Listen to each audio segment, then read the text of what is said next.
Hey, it's your girl Elle, and today we're going to do a little bit of a mindfulness practice and also talk about why you need to be at peace.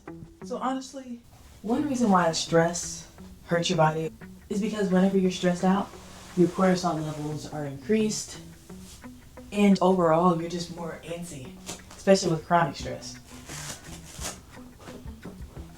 Whenever you're stressed out, your body releases excess cortisol, which can do things like make you build more fat, especially in the stomach area. It can cause you to have more anxiety throughout the day and different things like this. Nothing that we want. Let's say that. One thing I like to do in order to combat stress is make my environment peaceful. If my room is extremely cluttered, I'm usually more stressed overall. I personally like incense, so I will light my incense. But making a peaceful environment is going to change how you view different things. Sometimes we don't even know that we are in an environment that's destructive to our peace. How do you know? One way you can know that your environment is causing you to be stressed is if you go back into that environment and you're feeling antsy. Or if you go back into that environment and you feel like you automatically have to get to work. Or if you get into that environment and you feel like, I'm back here again. Some place that you dread.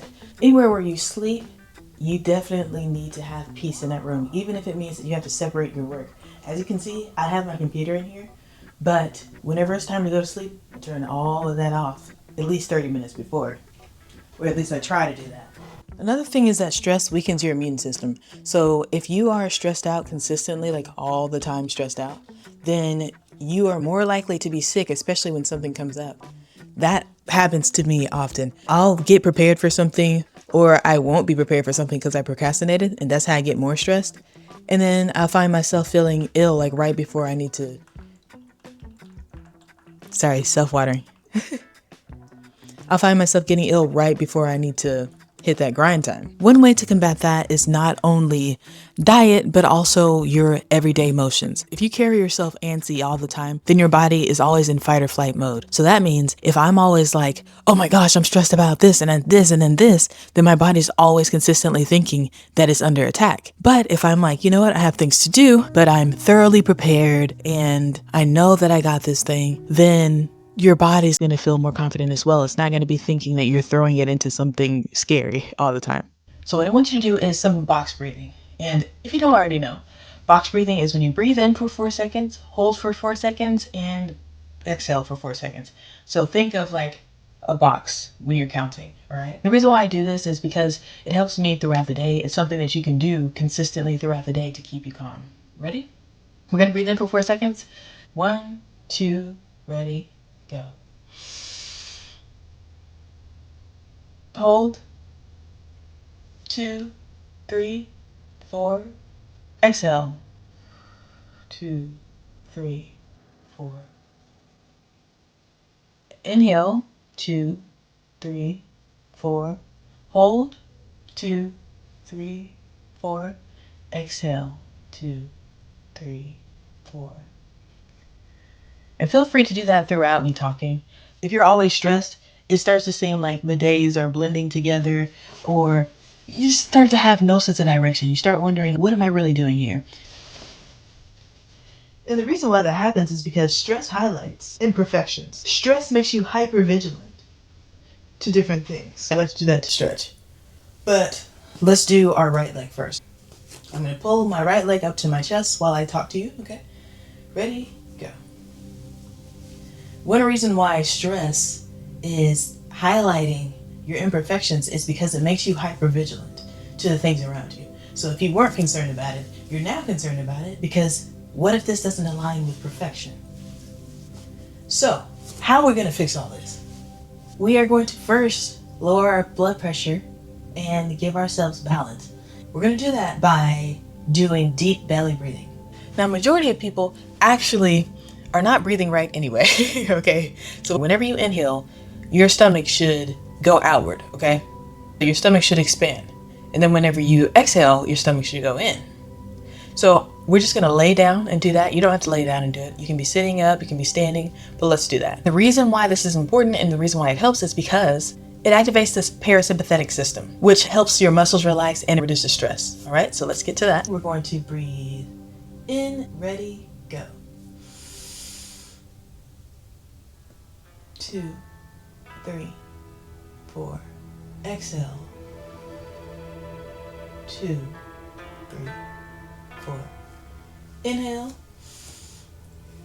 2, 3, 4. Exhale. 2, 3, 4. And feel free to continue doing that. But that's just something that's good to do, like when you're laying down in bed or different things like that. There are some other ones that I like to do. I like to do that while I'm upside down. So I'll do the same thing here, even if I have my legs out. That just gives you a little bit more blood flow to your brain and different things like that. So honestly, if I have some sort of exam, something important that I know I'm gonna have to do later that uses some brain power, I like to do that. Because sometimes we are not getting all that blood up there that we need. Okay. Now here's another reason why we need to be at peace. It boosts your mental clarity. That's one reason why I showed you that one, because for me, that boosts my mental clarity. But it gives you mental clarity and a little bit more emotional resilience. When we're stressed, I'm just gonna put this arm over here and then opposite way. When we're stressed, we're more likely to be irritated. And the reason why is, once again, that hypervigilance. We're hypervigilant to the things around us. Chewing annoys us. People talking too loud annoys us. But when we're at peace, we're less concerned with the things around us that are bothering us, like, the little things, and we're more concerned about the bigger picture. Just like if somebody cuts you off on the road, because this happens to me, and I'm sure it's happened to you, you get annoyed. But here's the thing. Sometimes I like to think about, like, what if they're going through something? What if they need to go somewhere? What if they're trying to hurry up and surprise somebody for their birthday? What if somebody's about to propose to somebody? So, just different things like that. Even if you know it's not true, it just puts things into perspective because you're making a bigger picture. And the last thing is it enhances your sleep and recovery. I'm just gonna stick my leg out here, and I'll do this full Tai Chi workout in another video. But for this one, we're just gonna stretch our legs. Being at peace enhances your sleep and recovery because you're not always on 10. If you're always on 10, then it makes it hard to sleep because you can't be asleep on 10. You gotta be more relaxed than that. So even if you have a very high stress job, a very high stress life, allow yourself some time before you go to sleep. Calm down and just really enjoy your environment and show gratitude for the things that you have. Because sometimes when we're stressed, we forget all the good things that are going for us. So it's important to count those things, even if it's just one. This is one of my shorter videos. I hope to do some longer ones in the future of this. But drop a comment if you want to be more at peace. Say, I'm ready to be at peace. All right? Like, comment, and subscribe for more videos like this. And if nobody's told you, I believe in you.